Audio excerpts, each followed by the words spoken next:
I think first it's self-awareness. I think is quite important. To be aware of your own heritage, background, the strength that it brings to you, and to value them, to value the strength that it gives to you, but also to understand that every strength has its dark side. So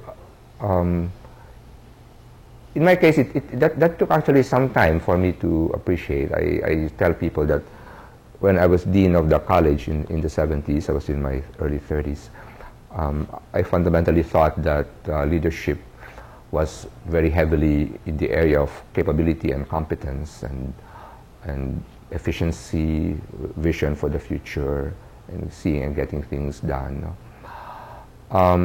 It was more when I became Jesuit Provincial that I understood the other part, which is the task of listening and caring for people. I said maybe in my earlier years I still do it. I thought of my job as that of problem solving. You know, if somebody comes to see you, say, what's the problem? And we talk about it and solve it. And it took me some time to learn that sometimes people just want you to listen. They're not even asking you to solve it. They just want you to listen. That took some time for me to learn. I think that's the other side of my personality. In other words, efficiency, seeing things clearly come easy to me. But maybe listening and on the more personal level is something that I had to learn more. So I think it's becoming aware of that, and then becoming aware that in groups that you deal with, there are genuinely many personalities, many gifts. I have to tell my colleagues who work with me that one thing they have to help me do is when I come into something, I plunge into the work immediately. And in Philippine culture, you have to spend time recognizing people, greeting them, and so forth. I'm not terribly good at that. I'm better now than I used to be. That took me some time. That took me some time to learn. In other words, my normal temperament is we come into a meeting, there's an agenda, we dive into it, and we do it. No, the how do you call it? The protocols of greeting everyone and so forth. I remember in some, when I was provincial, giving some homilies, and somebody said, you should have greeted the bishops. I didn't even notice them.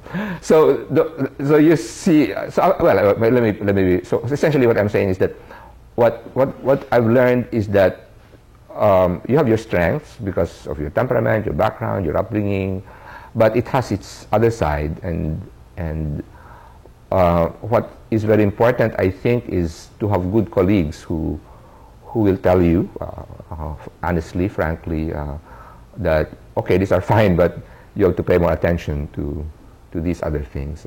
It's not easy. It's not easy. For example, Toinette Angeles tells me that sometimes in meetings, younger people find it hard to follow the way I do things. Temperamentally, I'm intuitive, and I see goals very clearly, and I assume that, and I know more or less how the details are gonna come out, and I don't feel the need to go into explaining them, because in my experience, I'll eventually figure those out. But others really need to see all the details, and if they don't, then they cannot see the goal. And I had to tell her that maybe somebody has to do that for me, because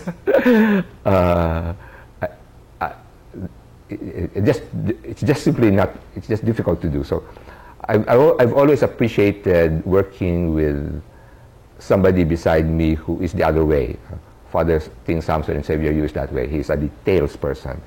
And since we're very good friends, he forces me to do all of that. So that's what I find. You have to try to complement yourself, have friends who tell you, and be grateful for your gifts. They have their place. But also understand the the weak side of the gifts.